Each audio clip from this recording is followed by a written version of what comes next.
My name's Kash Mair. I'm a pilot and guide outfitter. We're here up in southern BC on a spring black bear hunt. Judging bears can be a pretty subjective topic. It usually relies a lot on gut instinct.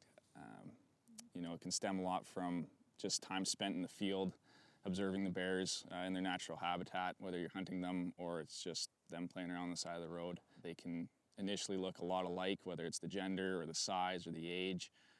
But again, the more time you spend in the field looking at them, it can really help you out in the long run.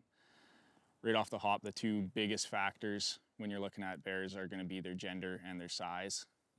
Personally, when I look at the gender or look for the gender is going to be if it has cubs. That's your easiest telltale sign if it's a sow. Sows can kind of be elusive with their cubs. Sometimes they're right under them, other times they've hid them on you.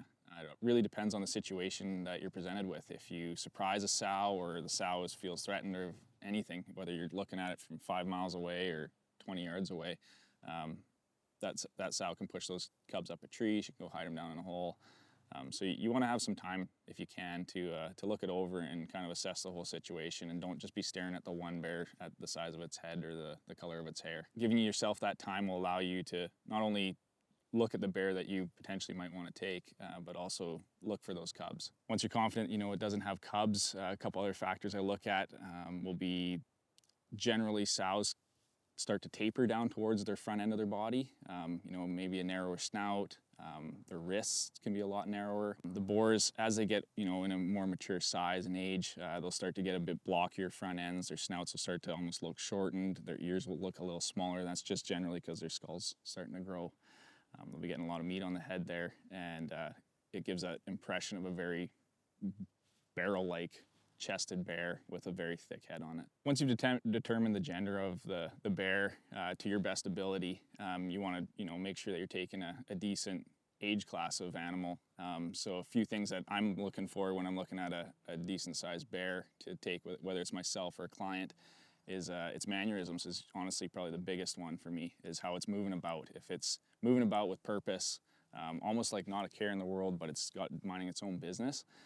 That's usually the older bears kind of do that, where the younger adolescents are usually a little bit more weary. They're looking around, whether it's for an older boar in the area or humans or grizzlies, anything that can kind of bother them.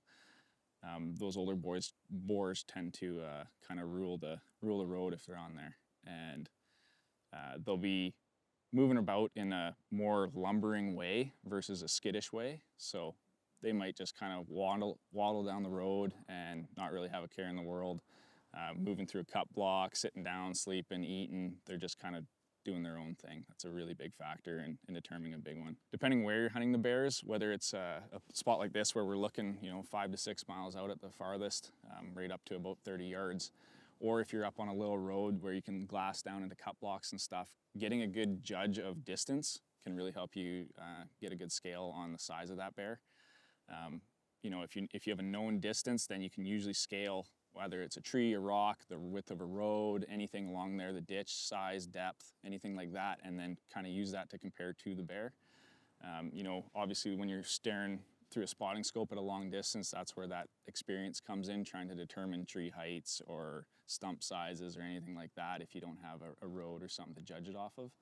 Bears can be very deceiving because they're so proportionate, and you can have a very proportionate small bear look like a very large boar that you're going to want to take, and mistakes happen all the time with that. That being said, if you take your time and you observe everything around it and take all your factors that you have available to you, whether it's the distance, the foliage, the rocks, the roads, the cut blocks, the shoreline, anything like that to your advantage, and then compare that to the bear and use all that stuff to make the right call in your mind. Again, judging bears is a very subjective topic, and ultimately it comes down to your time in the field, your confidence level on making that call, and ultimately it's your call to make. So if you don't feel comfortable with that decision, then just observe it for longer. And if you don't get the chance to observe it for any longer and you miss that opportunity, well, at least you can walk away knowing that you've gained that experience in your mind and you're going to be that much more educated for the next time.